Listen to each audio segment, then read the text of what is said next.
The Unfortunate Young Man. A Tragedy in 5 Acts. Characters: Haji Samad Agha, a wealthy landowner. Chingai, son of Haji Samad Agha. Farhad, nephew of Haji Samad Agha. Murikhanam, Farhad's mother and the wife of Haji Samad Agha. Musa, Farhad's school companion. Mirza Goshanali, steward and secretary to Haji Samad Agha. Karbala-I Bandali, a villager. Villagers, a prisoner, and others. Act I. The scene takes place in Haji Samad Agha's reception room. It is furnished in the European fashion with carpets, upholstered chairs, and sofas. 3 doors open into the room, one at the right, one at the left, and one at the back. Mirza Goshanali. Little by little, even a goose may be plucked with a needle. God willing, before long you'll earn your daily bread. My household has been thrown into ruin. I was dragged away from my work and livelihood and brought to this place under the promise that they would make a gentleman of me. Well then, here I am. It is now 6 full months since I crossed the threshold of this accursed house. Would that my leg had broken on that very day. May a stone fall upon my head if, during these 6 months, I have managed to send even 6 kirsch to my poor children.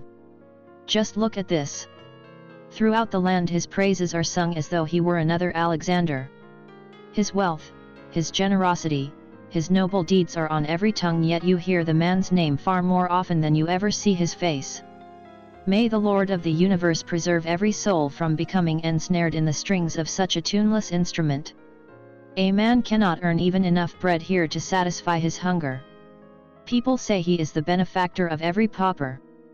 May my faith vanish as a demon flees at the mention of God's name if I have ever once seen him put his hand into his pocket for the sake of a single poor man.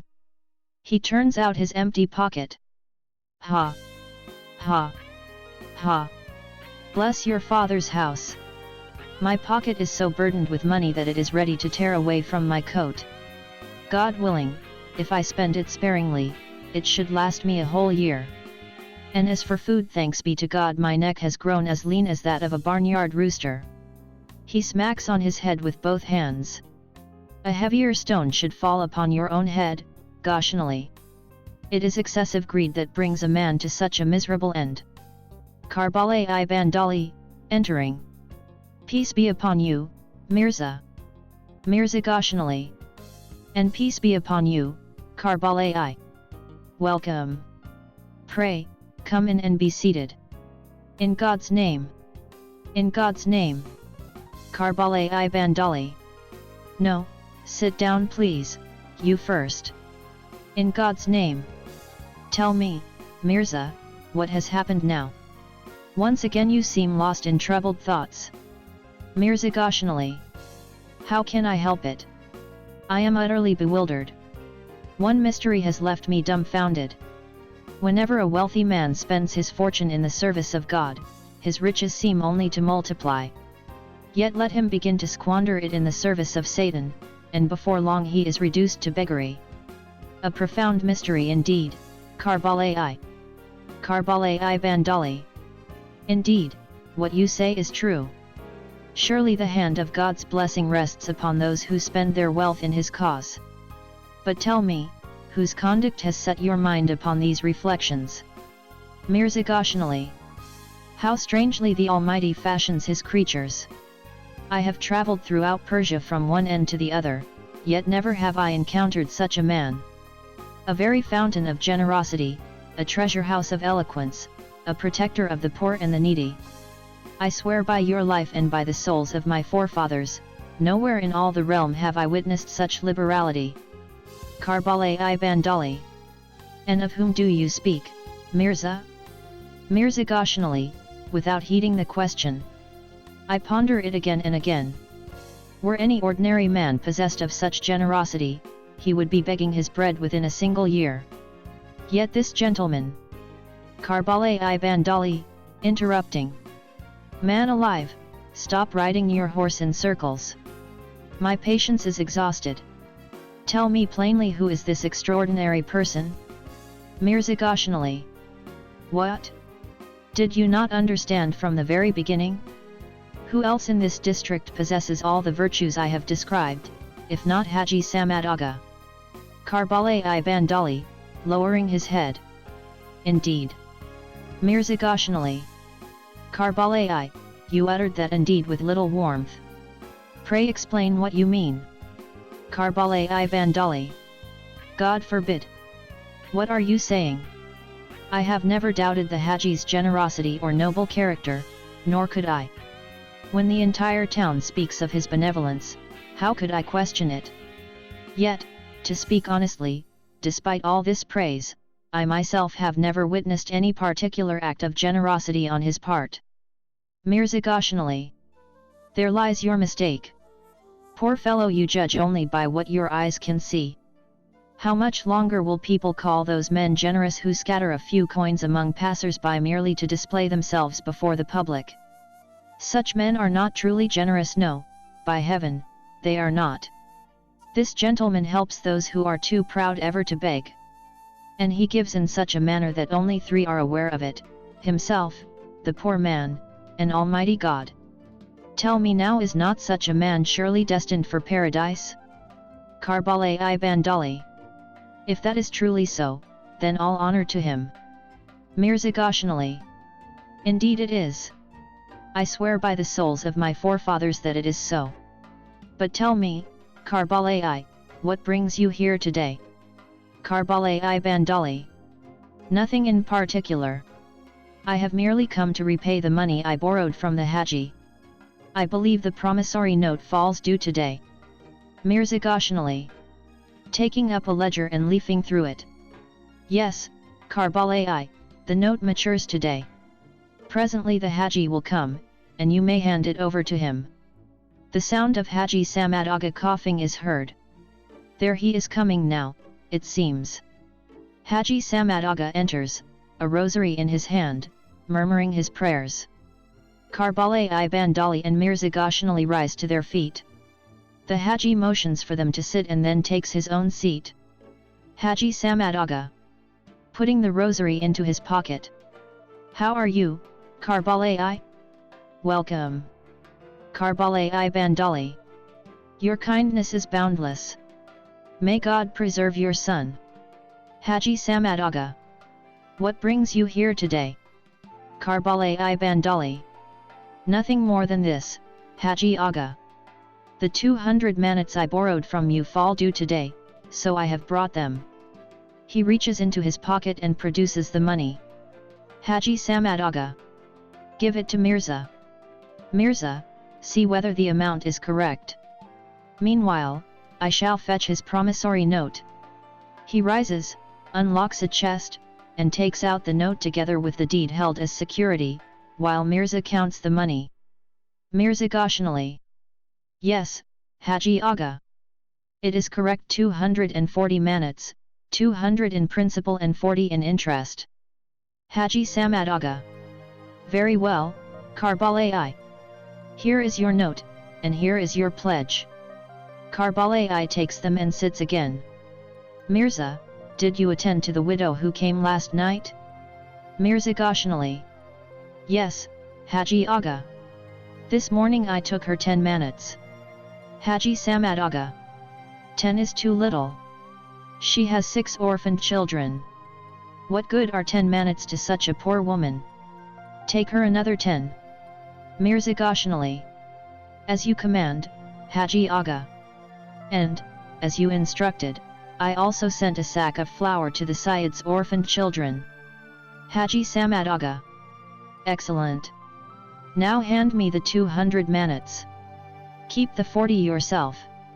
You know well that I would never touch that money. It belongs to the poor. Mirza hands him the principal. Haji receives it and turns to Karbala-i. Haji Samad Aga. Our people are a strange lot, Karbala-i. There is little fear of God left in their hearts. Whatever a man earns, he spends on himself and hides the rest. Never does he stop to think, I have poor brothers whose hands I ought to strengthen. At last I found a remedy. Besides what I myself give in charity, whenever I lend money, I charge only a small fee, 20 manats on every 100. Then every coin of that fee is distributed among the poor. In this way I make the people themselves contribute. Mirza Ghoshali. That is why the Lord of the universe showers his blessings upon you like the spring rains. It is well known that whoever gives to the poor lends unto God, and God leaves no good deed unrewarded neither in this world nor in the next. Karbala-i Bandali. Indeed. May God never deprive us of Haji Aga's noble presence. He rises. Farewell, Haji Aga. I take my leave. Farewell, Mirza. Haji Samad Aga. Go in peace, Karbala-i. Karbala-i exits. Mirza, now hand me the rest of the money. Mirza Ghoshali. Which money? Haji Samad Aga. What do you mean, which money? The 40 manats. Mirza Ghoshali, laughing. But wasn't that for the poor? Haji Samad Aga. Enough of your nonsense. There is no poorer man than I. Mirza Ghoshali. If that is the case, then I am poorer still. Half for you and half for me. Haji Samad Aga. Stop talking foolishly and hand it over. We shall settle accounts later. Mirza Ghoshali. Settle accounts? I've served you for 6 months, and you've never settled anything with me. What makes you think you'll start now? Haji Samad Aga. I swear to you, I shall reward you handsomely in due time. Mirza Ghoshali. By the souls of my forefathers, I won't give you a penny more than 20 manats. Do you take me for an unpaid porter? Haji Samad Aga. Enough talk. Give it here. Mirza Ghoshali. Grabbing himself by the throat. Haji Aga, you know very well that I am your partner in deception. I swear by my ancestors and by the life of my only son, Sabdali, that I shall expose you before the whole world. You dragged me away from my profession and kept me imprisoned here these past 6 months, promising to make you richer than ever. Yet not once have I seen a single coin from you. Am I not a human being? Have I not a family to support? Someone ought to have warned me, you fool. What fault did you find with teaching that you abandoned it to become this man's servant? As a schoolmaster I had income from every direction. Counting on his fingers. Holiday gifts, festival gifts, tokens of appreciation, presents whenever a child completed the Quran, gifts from fathers returning from Mecca, butter and cheese from the sons of the village beys. Altogether it brought me well over 400 manats a year. Besides that, my firewood and coal cost me nothing. I gave up all those advantages and came to hide beneath your wing, only to be treated like this. Can God possibly approve of such conduct? I came because I believed your reputation. Now I see that everything people say about you is nothing but legend. You have turned me into a laughingstock. My trade has become praising you in marketplaces, gatherings, and shops until I have sacrificed my own conscience. Is this the price of my honor? I have lied so much that I have neither shame nor dignity left. Now tell me what Syed's orphans received a sack of flour? Which widow was given 10 manats? Have a little sense of justice, Aga. Haji Samad Aga. Enough. Say no more. Take 20 manats, put them in your pocket, and stop making a spectacle of yourself. Mirza Ghoshali. Ah. That's more like it. May God preserve your son. Why didn't you say so from the beginning? Why make me deliver such a speech? He rises and hands half the money to the Haji. Farhad enters, covered in dust. Haji Samad Aga, embracing and kissing Farhad. My dear boy. Where have you been? My eyes have grown weary waiting for you. It has been 4 days since your telegram arrived. Why have you come so late? Farhad. The river was in full flood, uncle. We were delayed there for 2 whole days. At last the waters subsided enough for us to cross. Turning to Mirza and offering his hand. Good day, Mirza. How have you been? Mirza Ghoshali. Taking Farhad's hand warmly in both of his own. By your good fortune, my dear young master, I have managed somehow well enough. He kisses Farhad's hands and touches them reverently to his forehead. Haji Samad Aga. Did you travel alone, or did someone accompany you? Farhad. No, dear uncle. I did not come alone. Musa came with me, Zeel Bey's son. Haji Samad Aga. Well then, tell me, did you complete your studies at the gymnasium successfully? Farhad. Yes, uncle. I completed them with distinction. In fact, I was awarded a gold medal. Haji Samad Aga. Excellent, my son. I expected nothing less of you. Well done. Well done. Mirza Goshanali. Indeed. How could it have ended otherwise?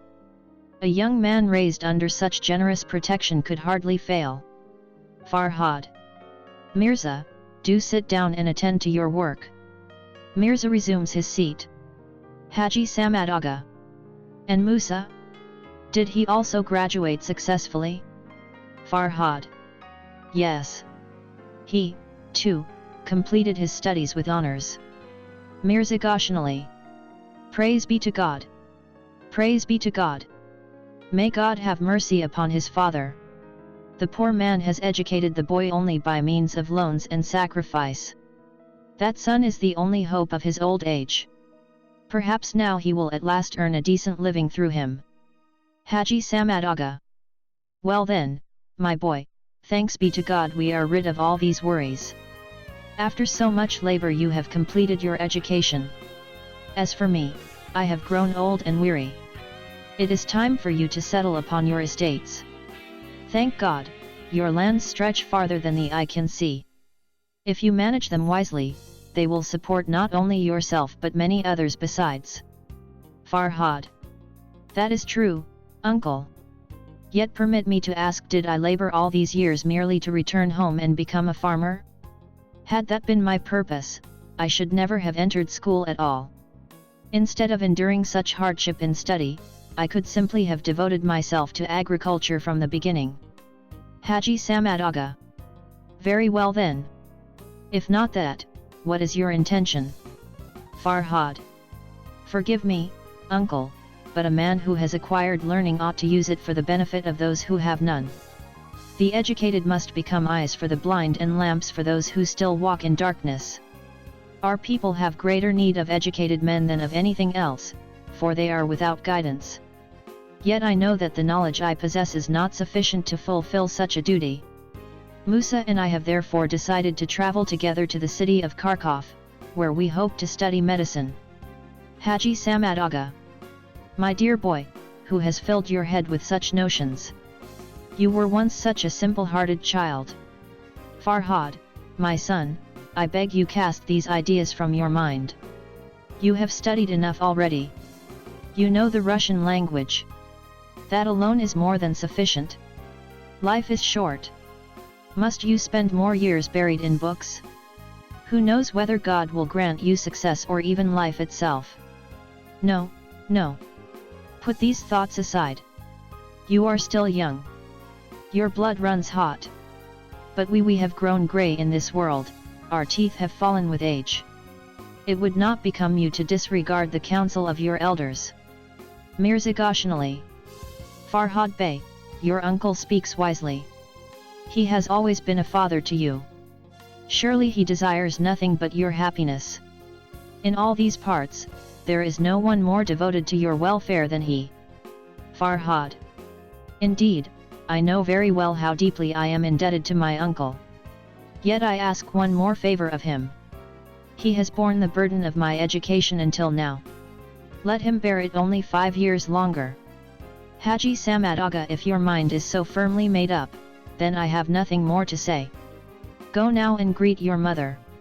We shall continue this conversation later. As Farhad is about to leave, Chingis rushes in, breathless from running. Chingis. Dear cousin. Welcome home. He embraces and kisses Farhad. I only just heard in the marketplace that you had arrived, and I've run all the way here. Tell me, have you eaten, or are you starving? Farhad. No, I'm not hungry. A little while ago, Musa and I stopped at a caravanserai and shared a roast chicken with a loaf of bread until we were completely satisfied. Chingais. Laughing loudly. Ha! Ha! Ha! Two grown men shared one chicken. Ha! Ha! Ha! And here I imagined you'd eaten half a sheep. Farhad. Laughing. Who could possibly eat half a sheep? Chingais. By heaven, only yesterday I made a wager and ate an entire roast leg of mutton all by myself with 2 loaves of bread. If you don't believe me, ask Mirza Roseface. Mirza Goshanali. Young master. Must you tease me again? Chingais. What's the harm in calling you Roseface just once? Come now, Mirza, tell them. Didn't I eat it? Mirza Goshanali. Indeed you did. Chingais. Then answer me honestly. Do you think you could eat a whole leg of mutton yourself? Mirza Goshanali. No, my dear young master. I could never manage such a feat. No one can rival your appetite. Chingais. Exactly. No one at all. Haji Samad Aga. You foolish boy. Stop your ridiculous chatter. To Farhad. Go now, my dear, and see your mother. Chingais. Pulling Farhad playfully by the arm while chanting. Roseface, Roseface, when he grows old, his head will shake. Mirza Goshanali. Yes, and this, it seems, is all the reward I receive. Haji Samad Aga. Mirza, come here. I have something to discuss with you. Mirza approaches and sits beside him. Mirza, now that the boy has returned, my mind is greatly troubled. You must devise some plan to ease my anxiety. Mirza Goshanali. Very well, Haji Aga. Tell me what troubles you. Haji Samad Aga. Until now I have paid for the boy's education. Every month I sent him 30 manats besides his clothing, books, and school expenses. I swear to you, it felt as though every coin had been cut from my own flesh. And now he has conceived yet another ambition. You heard the lofty speeches he made. Until now I have kept him under my control. But if he goes away again to continue his studies and returns as a fully educated man, I fear I shall no longer be able to manage him. You must think of some way to keep him here. If he remains at home, I shall wind him around my fingers so completely that he will never escape my influence. You know as well as I do that all his late father's estates are in my hands. They bring me a handsome profit. If I let him slip away, every bit of that income will be lost. Mirza Goshanali. Pressing his thumb thoughtfully against his forehead. How does this sound? Suppose I devise a scheme so clever that even Amr ibn al-As himself would never have imagined it. Haji Samad Aga. I swear by Almighty God and by the life of my son Chingais, if you succeed, I shall make you a wealthy man. Mirza Goshanali. I have no need of great riches. Give me 10 manats, and a length of fine broadcloth for a suit, and I'll tell you the plan this very moment. Haji Samad Aga. By God, I'll give it to you. I'll even give you 20 manats, just say it. Mirza Goshanali. Come now, send Master Farhad to the village for a few days. While he is away, arrange his marriage without his knowledge.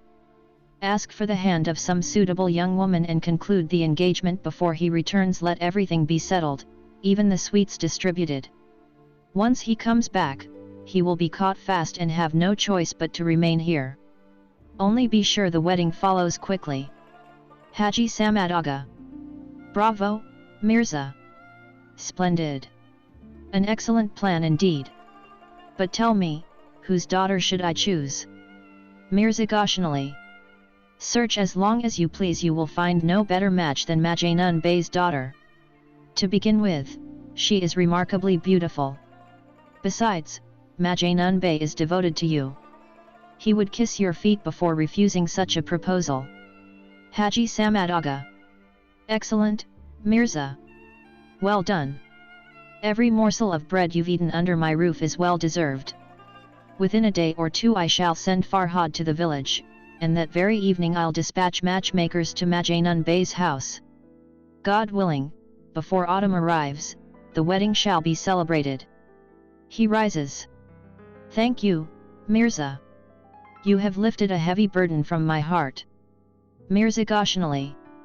And what of my reward, Haji? Haji Samad Aga. Consider it done. I have sworn to reward you, and I shall. Only remember, let not a single soul hear of this conversation. Mirza Goshanali. Haji, what are you saying? Do you not know me by now? Haji Samad Aga. Indeed, indeed. Looking toward the door through which Farhad departed, he clenches his fist. You'll remain exactly where I want you. Curtain. Act 2. The same room. Mirza Goshanali enters, leaving the door open. Behind it stand 3 villagers. Mirza Goshanali. Turning back toward them. Wait here behind the door while I inform Farhad Bey. He closes the door and exits to the right. A moment later he returns with Farhad. Farhad. Where are the men who wished to see me, Mirza? Mirza Goshanali. They are waiting outside by the door. Farhad. Invite them in. Mirza Goshanali. Bey, their clothes and boots are covered with dust. How could I bring them into this room? They would ruin the carpets and rugs.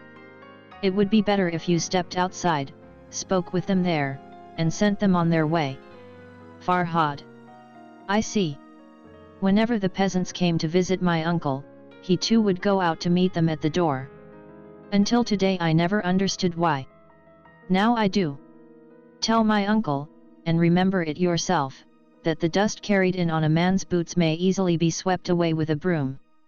The stale air of a room may be cleared by opening a window. But there is no broom that can sweep away the filth that settles upon a corrupt heart. Nor can all the waters of the seas cleanse the stench of a foul soul. The dusty feet of these honest men are cleaner than the hearts of many who walk proudly through these halls. Go and bring them in. Mirza Goshanali. Bey. To tell the truth, I fear the Haji's anger. Please do not bring his displeasure upon me. I know perfectly well that. Farhad. You know? Then why do you remain silent? Mirza Goshanali. What am I to do, for heaven's sake? I earn my daily bread here. I must obey the Haji's wishes. Otherwise. Farhad. Otherwise what? Finish your sentence. Does a crust of bread outweigh faith, conscience, and honor? Go, Mirza. Forgive me, but at this moment you appear very different in my eyes. Go. I shall invite the villagers and myself. Then no blame can fall upon you. Mirza Goshanali. Bey, I fear you have misunderstood me. Farhad. No, I understood you well. Go now. The Haji might arrive and find you here. Mirza exits through the left-hand door. Farhad watches him thoughtfully for a moment, then opens the door. Farhad. Please come in. Come in. First villager. Our boots are dusty, Bey. Farhad. That doesn't matter. Please, come inside. The villagers enter respectfully, bowing. Welcome, my friends. Welcome. How are you all? He shakes hands with each of them. The first villager attempts to kiss Farhad's hand, but Farhad gently prevents him. No, no. I cannot allow an honored elder such as yourself to kiss my hand. If you must kiss me, then kiss me here. He points to his cheek. The villagers each kiss him on the cheek.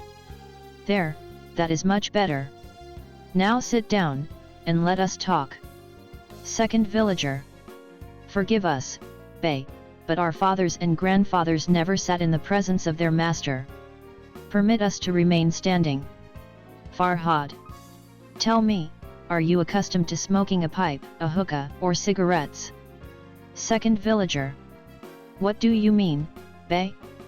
Farhad. Just answer me. Second villager. Yes, Bey. At home I smoke a hookah. When I travel, I carry a pipe. Farhad. And is that a good habit, or a bad one? Second villager. A bad one, to be sure. It ruins a man's health. Third villager. We once had a village poet named Hassan. He used to say, the hookah burns the hand, burns the purse, and burns the soul. Farhad. A wise saying. Very wise indeed. So then, it is a bad habit. Second villager. Certainly, Bey. May God rid us of such habits. Farhad. If habits may be either good or bad, then make it your good habit to sit down. He points toward the chairs. Third villager. Forgive us, Bey. We don't know how to sit in those contraptions. We'd only fall off and break our arms and legs. The floor is far more comfortable for people like us. Farhad. Very well. Sit on the floor, then. My only wish is that you should feel at ease. Farhad sits in a chair while the villagers seat themselves on the floor. Were you already in town on business, or have you come especially to see me? First villager. We brought fruit to market. When we heard that you had returned, we came to pay our respects. Farhad. You are most welcome. I arrived only yesterday. In fact, this afternoon I intend to visit your village as your guest. Second villager. What joyful news, Aga! Praise be to God, you have grown into a fine young gentleman. Farhad. Thank you, my friend. And how fare your orchards and fields? Second villager. By God's grace, they are doing well. The hail damaged the crops earlier in the year, but things have improved since then. And thank God, the orchards are heavy with fruit. Farhad. I have heard there has been sickness among the livestock. Third villager. The animals are the least of our worries, Bey. The moment a calf gets a nosebleed, half a dozen healers appear from nowhere. But when a human being falls ill, there is no one to care. If sickness strikes, the first thing you must do is to send someone to fetch a burial shroud. Farhad. Is there no doctor nearby? First villager. The nearest physician is a full day's journey away. Our roads are dreadful. A sick man can neither be taken by cart nor on horseback. There is an old bonesetter in the neighboring village who knows a little about medicine. We fetch him for 1 minute. He gives us herbs and roots, then goes on his way. Third villager. 3 years ago, Bey, an outbreak of cholera struck our village. So many people died. Faizullah's entire family was wiped out. Only after several months had passed did a doctor finally arrive riding a skinny little nag. By the time he came, the sickness had long since disappeared. He struck his horse a few times with a stick and rode away again. Farhad. No, this cannot continue. Something must be done. When I come to the village, we shall gather the people from the neighboring settlements and prepare a petition asking the government to send a physician. As for myself, I intend to study medicine. When I have finished my education, I shall return and live among you. Then your lives will be far better. The villagers. May God grant you a long life. May He never take your shadow from over our heads. Farhad. And how has this year's silkworm crop fared? Second villager. Not very well. Earlier this year a Russian official came. They said he had been sent from the provincial authorities. He inspected our silkworm houses and then told us, "You do not know how to raise silkworms properly. That is why your worms keep dying. The buildings you use are unsuitable. You must build proper rearing houses." Then he gave us 5 books, written in Azerbaijani, explaining the correct methods. But what use are books to men who cannot read? Third villager. I took one of those books to our mullah and asked him to read it. He turned the pages this way and that, but I don't think he understood a word. At last he said, "It's all nonsense. Keep raising silkworms the way your fathers did. Whether the harvest is great or small depends upon God's blessing. If your heart is pure, you could raise silkworms even in the wilderness. First villager. We have an Armenian neighbor blind Minas. Second villager. Ah, don't mention Minas. Everything he does is extraordinary. First villager. Several years ago he built himself a special house just for silkworms. This year I never heard that he lost a single worm. When I asked him how he managed it, he replied, I simply followed the instructions in the book. Farhad. Didn't my uncle ever see those books? First villager. He did. He read them and said, building one of those houses would cost 100 manats. But where, Bey, were we to find 100 manats? Farhad. Why didn't my uncle lend you the money? Borrow whatever is necessary from him, build the houses, and repay him after selling the cocoons. If you ask him, every family could build one and raise silk successfully. The villagers lower their eyes in silence. Why have you all fallen silent? First villager. What more can we say? Farhad. There is something on your minds. Why are you afraid to speak? Speak openly. I am a man like yourselves. The more honestly you speak, the more pleased I shall be. Third villager. Bey. To tell the truth, Haji Samad Aga and we villagers do not get along very well. I do not know what sort of water flows through his hands. Farhad. What do you mean? Third villager. Whenever we need money, we go to the weekly market and borrow it from Haji Safar, who charges only 1 Abbasi per toman each month. But Haji Samad Aga will not lend a single coin for less than 5 shahis per manat every month. Farhad. What are you saying? That amounts to 60 manats interest on 100 in a single year. Surely my uncle cannot conduct business in such a manner. He is a devout Muslim, a man of prayer and religious learning. Why would he do such a thing? Second villager. Pointing toward the third villager. This poor fellow borrowed only 35 manats from the Haji 3 or 4 years ago. He has already repaid almost 50, and still remains in debt. Farhad. No. That is not the man I know. I shall speak with my uncle about this. Such conduct cannot be right. At that moment Haji Samad Aga enters with Mirza Ghoshan Ali. Farhad and the villagers immediately rise. Haji Samad Aga. What is the meaning of this? What is the meaning of this? To the villagers. Do you know your proper place? Have any of you ever set foot inside this room before? Was it not enough to cover it with dust and dirt?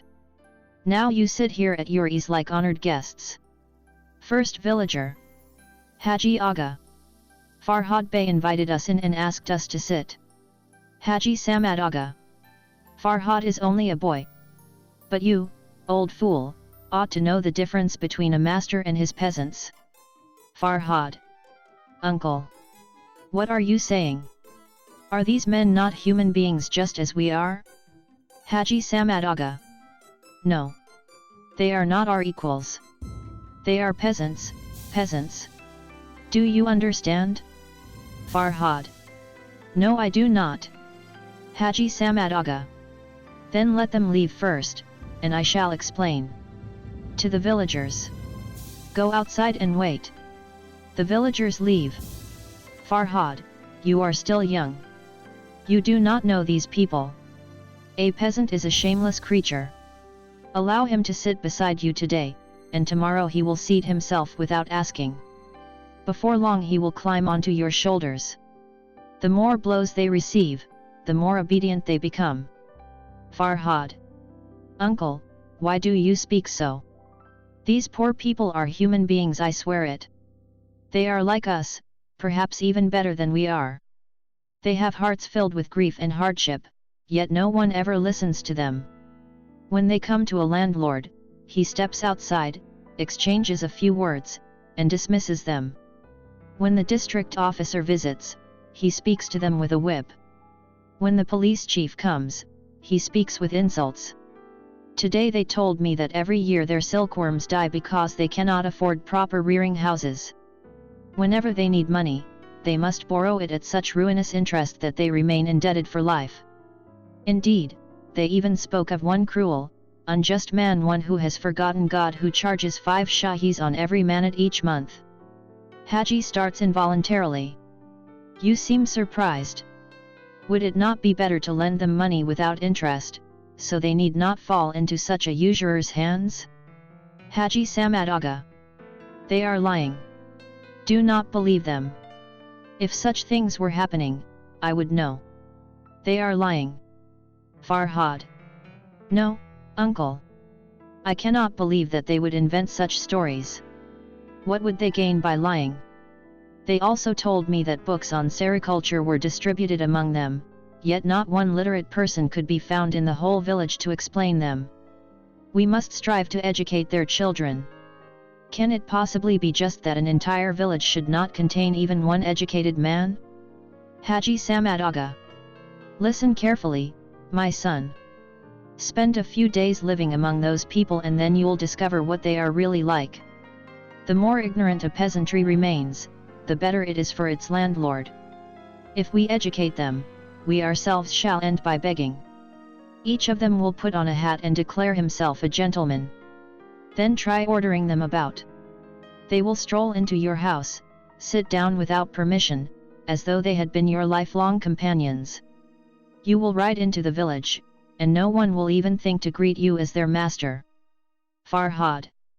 In other words, they will simply understand their rights. Haji Samad Aga. Rights? You call that rights? Never. Never shall I accept such ideas. I am over 60 years old. Before long I shall be gone. Then you will discover that your old uncle spoke the truth. Farhad. No, uncle. Remember this, it is men like us who make landlords into landlords and peasants into peasants. Since these people have been placed under your protection, it is your duty to be a father to them, to help them gain education, to improve their livelihood, and to raise them up. Haji Samad Aga. You still do not understand. Not until you have spent years as a landlord yourself will you learn. You have gone away, read a handful of foolish books, and now you repeat their fine phrases. The men who write such books are neither landlords nor peasants. They are idle dreamers who do nothing but stir up trouble. What do they know of peasants? Of property? Of learning? Of life? Once a peasant becomes prosperous, the landlord might as well pack his bags and leave the village. Farhad. Of course, it must disappear. What does Bey want from these poor subjects? I want to speak openly, who has given you ownership of God's earth? For what reason should the land belong to you?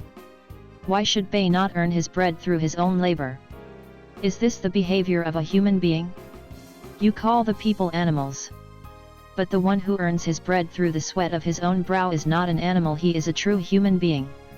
It is enough that for thousands of years you have enslaved people and drained the blood of your fellow human beings. It would be better if everyone recognized their own rights. No one has the right to say, the land belongs to me. The land belongs to God, and everyone should have the right to benefit from the land they work and to own the fruits of their own labor. Haji Samad Aga, to Mirza. By God, I think this boy has gone mad. If he goes to the village and speaks such words there, he will surely turn the people completely against us. In the end, like the son of that Armenian Simon, they will tie his hands and send him straight to Siberia. To Farhad. My dear boy, come to your senses. You have spoken these words here, and that is enough. But do not go and repeat them in the village. What can we do? When I am gone and you become the master of the village, then you may do as you wish. To Mirza. Mirza, it is no use talking to him anymore. Let us go. They leave. Farhad, calling after them. Go, go. A time will come when you will be held accountable. Then you will speak differently. For now, rest in your warm rooms, under your soft blankets, while those who feed you through their own labor freeze and starve to death. Merciless tyrants, heartless executioners. For now, the time belongs to you. But remember this, the revenge for the hornless ram will not be forgotten by the horned ram. May ruthless tyrants like you be destroyed. Curtain. Act 3. The same room. Haji Samad Aga, Mirza and Mirza Kashani are standing in the middle of the room. Mirza is holding a small chest under his arm. Haji Samad Aga, to Mirza, you are one of the closest people in our household. You must personally take the engagement gifts. Mirza Kashani, certainly. It is my duty. Mirza, how much did everything cost? Haji Samad Aga, I don't know, God rest the child's father. As soon as people hear my name, they think I sit on endless treasure. Their demands reach the sky. They wanted 10 poods of sweets, 7 sets of expensive robes, 12 sets of ordinary robes, 5 large sugar loaves, and this jewelry box for the engagement gifts. Mirza, why are you complaining? He is your only nephew. Why begrudge him these things? Haji Samad Aga, no, by God, I don't begrudge him. Whenever Farhad is concerned, I would sacrifice my life for him. I'm only saying that such extravagance isn't necessary. 5 poods of sweets would have been enough, and half as many robes. Mirza Kashani, what are you saying? Farhad has no one in this world but you. May God preserve your son, you have always worked for Farhad's happiness. Haji Samad Aga, may God raise me among the peasants on Judgment Day if I do not love him even more than my own son Chingais. Mirza Kashani, aside naturally. If I had a nephew worth such a fortune, I'd love him even more than my own son or even my own life. Chingais rushes in. Father! Father! Farhad has just arrived. He got off his horse. I tried dragging him to the grocer's shop so we could make a bet that I could eat 15 pounds of cherries in one sitting, but he kept asking what those loaded pack mules were doing outside. Haji Samad Aga, anxiously, what? Farhad has really come? Chingais, by God, he has. He'll be here any moment. He exits. Haji Samad Aga, look, Mirza, this is all your fault. This business should have been finished yesterday. How many times did I tell you to hurry? Mirza Kashani, what could I do, Haji? I wore out my boots walking back and forth to the girl's house. They insisted that Saturday was the only auspicious day and refused any other. Mirza, of course it had to be an auspicious day. An engagement ceremony is no joke. Haji Samad Aga, I'm talking about something else. You wouldn't understand. Farhad enters, tired. Farhad, uncle, what are those loaded mules doing outside? Haji Samad Aga, smiling, my dear boy, they're carrying engagement sweets. We're sending them to Majnun Bey's house. They're for your engagement. Farhad, who told you to arrange my engagement?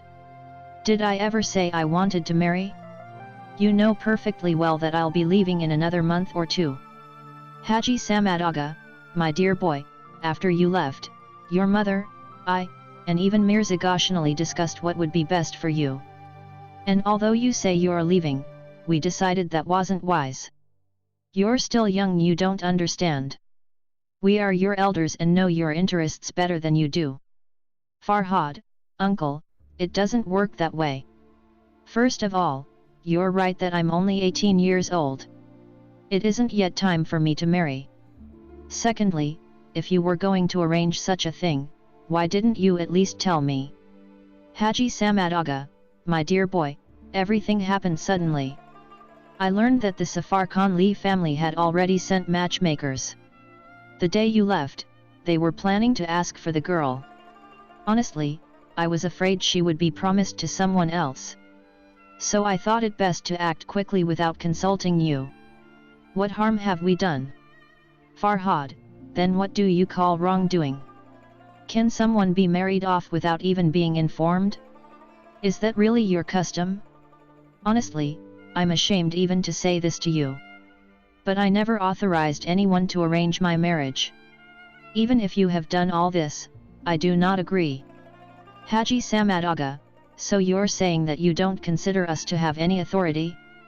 I wish it, and therefore it must be so. Farhad, I never expected to hear such words from you. But now that things have reached this point, I will speak plainly. No one is authorized to act on my behalf, not even my own uncle. I alone know when I should marry. When I find someone whom I truly love and whom my heart chooses, then I will marry her. I must go myself. I'll send someone immediately or go myself to so-called Majnun Bey and make it clear that I have no desire to marry his daughter, and that no one has the authority to arrange a marriage contract on my behalf. Haji Samad Aga, my son, what foolishness are you talking about? We've always known that a father, a mother, or an uncle arranges a young man's marriage. I am a respected man in this community. How can you allow the uncle who has raised you like a father to lose his honor? Farhad, I cannot make myself miserable simply to preserve another person's reputation. Haji Samad Aga, enough of this nonsense. Your duty is to stay where you belong and obey your elders. Murikhanum, my dear child, by God, no one in this world loves you more than your uncle. Why do you oppose him? Farhad, really? And you love me very much too, I can see that. It seems they've filled your head with the same ideas. If you had truly been a mother to me, you wouldn't have abandoned a son like me and hurried off to remarry. No one's words can reach me now. I'm not a child. I'm going to Majnun Bey's house this very minute. He starts to leave. Haji Samad Aga, grabbing his arm, stop. I swear to God, I'll raise hell this instant. Farhad, let go of me. My world came to an end the day my father died and left me at your mercy. Mirza Goshanali, Farhad. Nearly 100 guests have already been invited. What will they say? Farhad, be quiet, you bootlicker. What are you talking about? You're more loyal to Haji Samad Aga than he is to himself. His voice always comes out of your mouth. To Haji, let go of my arm. Haji Samad Aga, is that really what you want? Farhad, let go. Haji Samad Aga, I won't. Farhad, I'm warning you, release me, or I swear I'll humiliate you even more. Haji Samad Aga, more than this? What greater humiliation could there be? Do you want to beat your own bearded uncle? Come here. Farhad struggles. Haji shoves him into the room on the left and locks the door. Ungrateful wretch. Now go ahead and do whatever you can, you thankless scoundrel.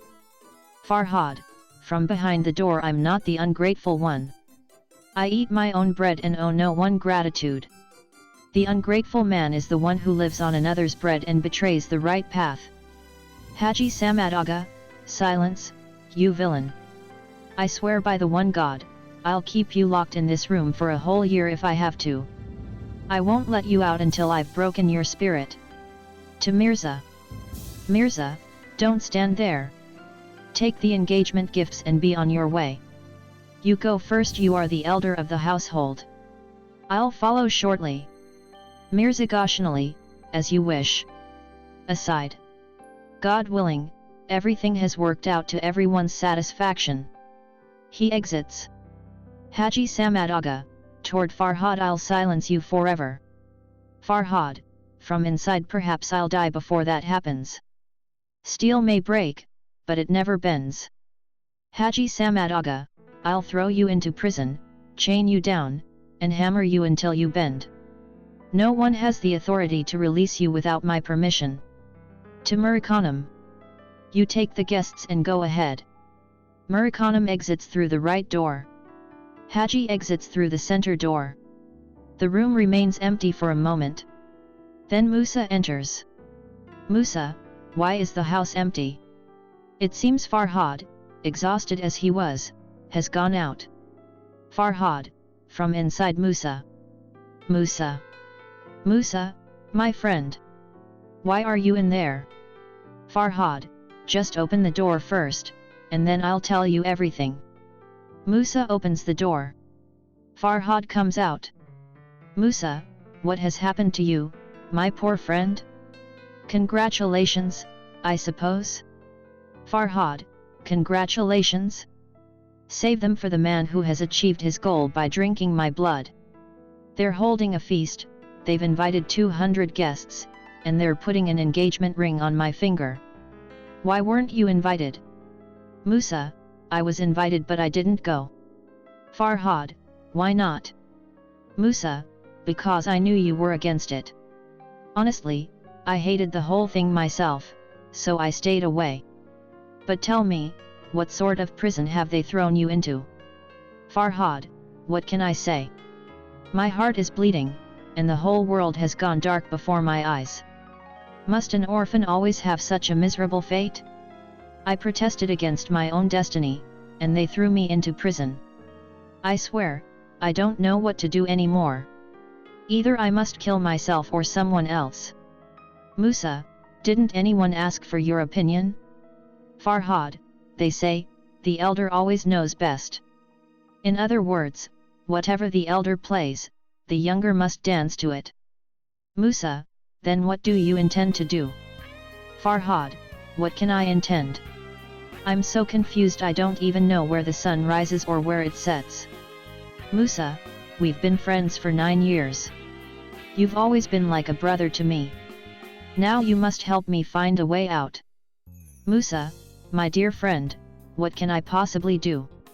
Farhad, everyone here has turned against me. At least don't leave me alone. Either you must go to Jahanqir, or we should go together and tell him that I don't want his daughter. Tell him to announce that he himself rejected me and refuses to give me his daughter. Musa, that won't accomplish anything. To Jahanqir, you've fallen from the sky like a priceless gift. He's a poor man who's been looking for exactly someone like you to marry off his daughter. God has delivered the answer to his prayers. He'll never agree to such a proposal. Farhad, if he won't, then to hell with him. At least we'll have spoken the truth. Musa, even that's impossible. You don't yet understand how these people think. Jahanqir has a whole crowd of poor relatives and brothers. I swear they wouldn't let you live another day. This is no joking matter. Farhad, then tell me, what am I supposed to do? My heart is breaking. I swear it's breaking. Musa, there's no remedy. Sit quietly. Endure your suffering. Seal your lips and remain silent. Chingais enters carrying sweets wrapped in paper. Chingais, Farhad. Here, have some sweets. I swear I've already eaten 10 pounds myself, and I brought these for you. Farhad, let me see them. He unwraps the package. What's this? Chingais, can't you see? Sweets. Farhad, what are they made of? Chingais, as if I didn't know of sugar, of course. Farhad, does it contain butter? Chingais, of course. Farhad, and flour? Chingais, yes. Farhad, so halva is made from flour, sugar, and butter? Chingais, that's right. Farhad, then you eat the halva. Sweets are bad for you, they'll make your throat hurt. He throws the sweets back at Chingais. Go away. Get out. Leave me alone. Chingais, Farhad. What have I done? Why are you driving me away? Farhad, get out. I said get out. Your eyes remind me of those cursed people. Leave. Silence. Silence. Ha, ha, ha. He bursts into loud laughter and suddenly collapses. Musa catches him before he falls. Musa, Farhad. What are you doing? What's happened to you? Farhad does not answer. He struggles violently, flailing his arms and legs. Musa lays him down on the couch. Curtain. Act 4. The same room. Farhad sits bareheaded, holding several packets. He takes a photograph from his pocket, looks at it for a long time, sighs deeply, and returns it to his pocket. Farhad, my well-wishers have brought me a bride. They have done me such a great favor. They have made me a householder and secured my happiness. May God reward them. I am grateful. Poor Farhad. Unfortunate Farhad. How many hopes you cherished, how many dreams you built. All of them have vanished into thin air. May even my worst enemy never suffer what I have suffered. He buries his face in his hands. Murakanim enters. Murakanim, Farhad, my dear son, why are you like this? Why do you keep running away from home? Whenever you come back, you hide in a corner and cry. Does a son hide his sorrow from his own mother? I have brought you a beautiful bride, lovely as a flower. I swear there is no bride in this town as beautiful as she is. Tell me, my son, what troubles you? Farhad, raising his head, come, sit beside me. Tell me, what is it that you want from me? There must be a reason why I keep running away from home. No one weeps without carrying sorrow in their heart. Tell me, what do you have to say? Why do you keep following me everywhere? Why won't you leave me alone? Murakanim, my son, I am your mother. I have raised a son as tall as myself. All the dreams I had have finally come true. I have celebrated your wedding. How can my heart not ache when I see you like this? Farhad, tell me, who are you to care so much about me? Who are you? Murakanim, what kind of question is that, my son? What do you mean, who am I? Don't you recognize me? Farhad, no, I don't. I want to know who you are and whose mother you are. Murakanim, whose mother could I be if not yours? Farhad, no, you're lying. I have no mother. The day my father died, I became an orphan. No, you are not my mother. You are only Haji Samadaga's wife.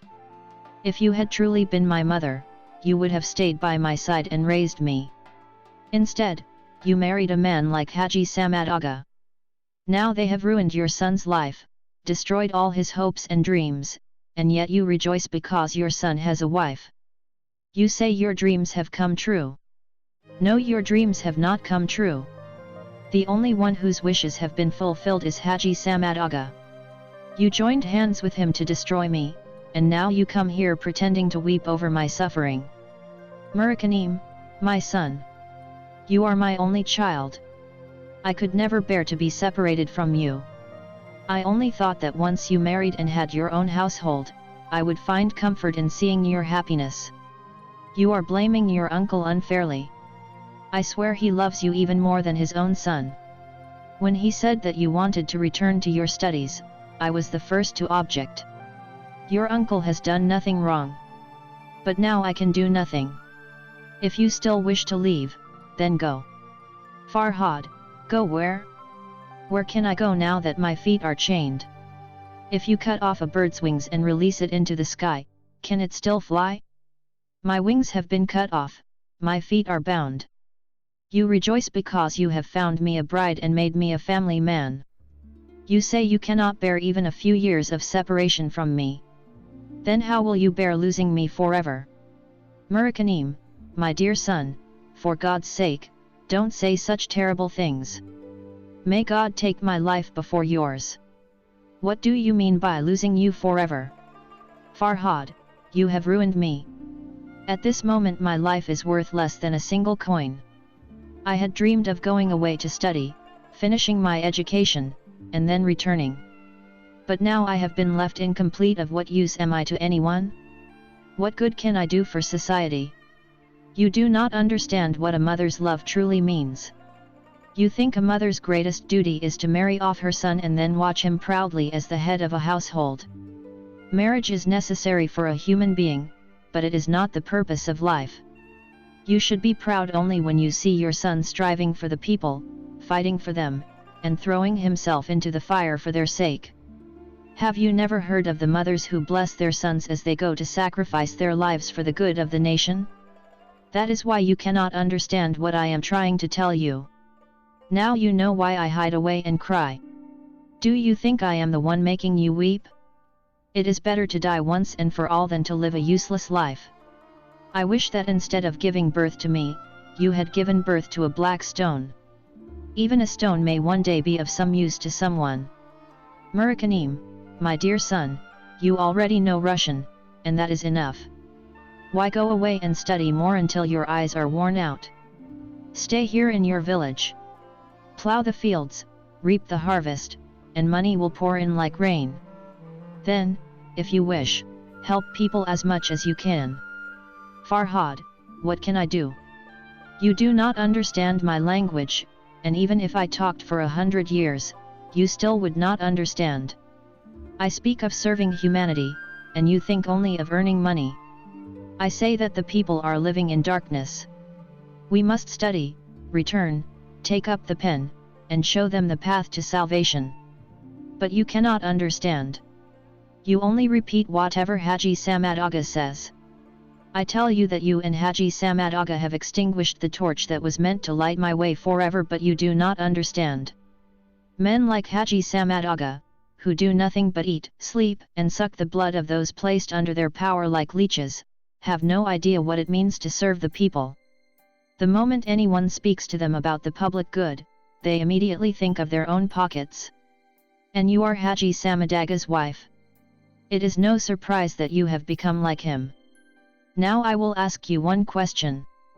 Tell me the truth. Did you come here of your own will, or did Haji Samad Agha send you? Murakanim, what are you saying, my son? Do you think I would come to see you only if someone sent me? Am I not your mother?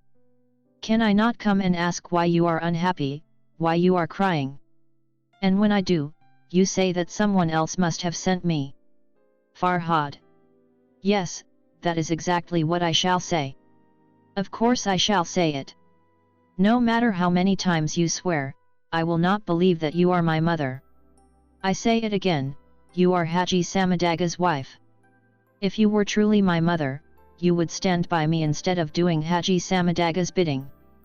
Now go and tell Haji Samad Agha to rest easy and sit back in peace, for he has achieved what he wanted. Before long, he alone will possess all your property. Murakanim. Oh, Farhad, what are you saying? By God, your uncle himself says that he has grown old and that, from now on, Farhad should take charge of the village affairs. Farhad. No. I cannot take charge of the village affairs. Haji Samad Agha grabs the peasants by the legs and beats them as though they were rugs to be shaken out. But I could never do such a thing. He kept Namaz Ali's father, Alaverdi, out in the freezing cold until dawn on a bitter winter night, and the poor man froze to death. I could never do such a thing. Haji Samad Agha sees no difference between the peasants and the four-legged creatures wandering around his gate. But I say that God created no one as a lord and no one as a peasant. All human beings were born into the world in the same form. We are all brothers. Haji Samad Agha sits comfortably at his ease while making the peasants wait at his door for 2 hours. But if I sit down and shake hands with a peasant, that goes against Haji Samad Agha's wishes. Yes, a man who holds such beliefs would never be entrusted with a village by Haji Samad Agha. Is it fair? Is it right? Should I call myself a lord, soften my hands and feet, sit comfortably while the poor peasants work through the cold of winter and the heat of summer, enduring hardship and suffering, their hands covered in calluses, only to bring their harvest and hand it over to me? By what right? By what authority? Am I a lord merely because my hands are white, because I am lazy and live off the labor of others? Is the peasant obliged to go hungry, to have nothing to eat with his bread, to surrender half of what he earns without question, and then give the rest to me? No. I will never accept such a thing. Those who eat bread earned by another man's labor are called parasites. They cling to the peasantry like leeches and suck their blood. These are the ways of men like Haji Samad Agha. They sit comfortably inside their fine houses while the people work, earn, and bring everything to them. Then they lend it out at interest and eat quail pilaf every night. And they never stopped to think that every grain of rice in that pilaf was nourished by a drop of someone's tears. In my belief, a man must earn his own bread either through knowledge or through the strength of his own hands. But you want to turn me into a parasite. And I do not wish to become one. It is better for parasites to leave the company of honest people. Now go. Go back to the man who sent you Haji Samad Aga. Tell him that I will not be troubled by his schemes, and that before long he will have nothing to worry about from me. Go. Your husband is waiting for you. A mother's tears over her son will not trouble your heart. But if you go to Haji Samad Aga and bring him good news, he will be pleased with you. And his approval is what you need. Now get up and go. He takes her by the arm and helps her to her feet. Go to your husband. And I beg you do not make me speak any further, and do not follow me wherever I go. Murakanim, my son, what are you doing? Does anyone speak to his own mother this way? Farhad, go. Your husband is waiting for your answer. He escorts her to the door on the right and returns. They say that a child without a father is not truly an orphan, but a child without a mother is. And this is what you call a mother. Ah! He clutches his head with both hands and collapses onto a chair. Musa, entering Farhad. He comes closer. Farhad, what has happened to you? Farhad, Musa, is that you? They shake hands. Come, sit down. Tell me, what news do you have? Musa, sitting, why are your eyes so red? It looks as though you've been crying. Farhad, no, why would I cry? I haven't been crying. My eyes just hurt, that's why they're red. Musa, I'm not a child. What's done is done. Don't cry in vain. God willing, everything will turn out for the best. In time you'll get used to it. Smiles, next year, if God wills, I'll come back and find that you have a handsome little son of your own. Patience is a good thing. By the way, I'm leaving tomorrow. I came to say goodbye. Farhad, jumping to his feet, Musa, you're leaving? What about me? What about me? He bursts into tears. How can you tell me not to cry? How can I not cry? You're leaving me here among these bloodsuckers. What about our dreams? What about our plans to become educated and devote ourselves to serving the people? Have they all come to nothing? Musa, how can you leave me? He weeps. Musa, don't be foolish. You're no child. Be brave. A man must endure every hardship with courage. Why should your plans come to nothing? You can still work for the people. You can still be of service. Don't lose your senses. Farhad, with what education? With what knowledge? An empty-handed man can do nothing. I must either depend on Haji Samad Aga or join the police service. Both would be worse than death for me. I want to earn my bread through my own labor and serve the people. I cannot live by sucking the blood of others the way Haji Samad Aga does. Death is my only escape. A useless life is better ended. Musa, don't talk about death. Put such foolish thoughts out of your mind. This year, endure as best you can. God willing, I'll return and help you. Perhaps they'll send you to Paris. If you couldn't study in Russia, perhaps you can study in France. By then your uncle may soften. But you mustn't behave like a child. Stand firm. God is merciful. Farhad, Musa, your words comfort me in vain. You don't understand why Haji Samad Aga keeps me imprisoned. It isn't about money that problem could be solved. He simply doesn't want me to go away and get an education. He wants me to remain under his control forever. And he has achieved his purpose. But I will never submit to him. I know what I must do. Musa, everything will work itself out. But once again I tell you, stay strong. Hold fast to your convictions.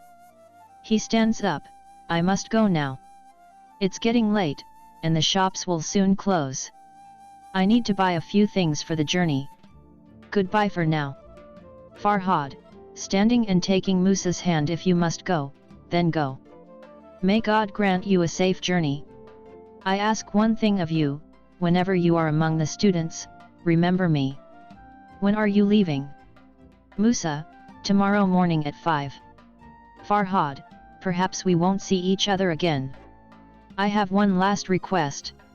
Please do it for me. Musa, what is it? Farhad, I ask you to stop for a day on your journey. He takes some letters and a photograph from his pocket. Go to Zulika Kanim. Give her these letters she wrote to me, and this photograph of hers. Tell her that Farhad is dead to her forever. I do not want to keep her letters any longer. They might fall into the wrong hands. You are my brother. I entrust these letters to you and ask you to deliver them to her. Tell her this, Farhad is dead to you forever. May God grant her happiness. Musa, taking the letters and putting them into his pocket. I will. Goodbye for now. God willing, next year I'll return and find you happy and fulfilled. Farewell. He extends his hand. Farhad, embracing him. Go, brother, may God grant you a safe journey. They embrace/kiss. Musa, for God's sake, don't forget me. Musa. Rest assured. You will hear from me every week. Farhad. Right. Do right. He exits through the door with Musa, then returns. He sits on the chair, rests his elbows on the table, holds his head in his hands, and weeps. Flow, tears from my eyes, flood the world. Why should you not flow?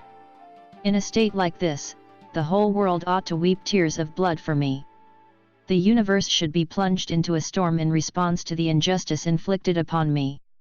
Earth and sky should tremble, the birds of the air, the beasts of the field, and the fish of the deep all should mourn for me.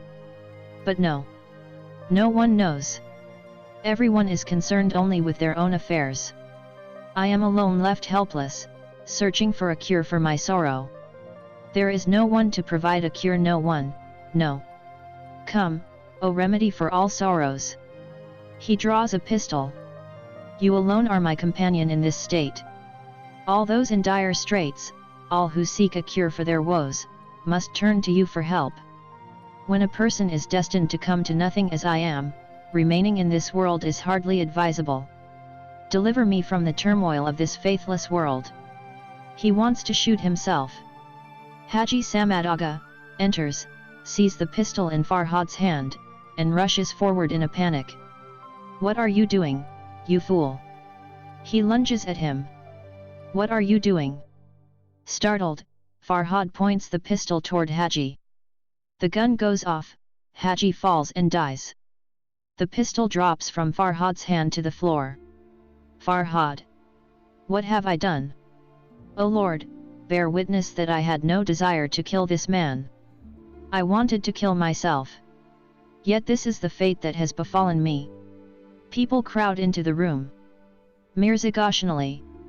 What was that gunshot? First man, seeing the Haji's body. Oh, may ruin befall you. What did this man do to deserve being killed? Second man. What? Who is dead? Mirza Goshanali. Can't you see? Haji Agha is dead. Third man. My goodness. What a terrible thing has happened. Good heavens, what did this man do to deserve being killed? You've brought disaster upon yourself, too. Chingais, entering. Who killed my father? I'll rip his guts out right now. They restrain him. Let me go, by what right did he kill my father? Farhad picks up the pistol, asks someone from the crowd to take it from him. Don't come any closer, unless, like me, you've given up on life. Turning to Chingais Bey. Cousin. Don't be angry, I didn't want to kill your father, God is my witness. The bullet was meant for somewhere else, but it went astray.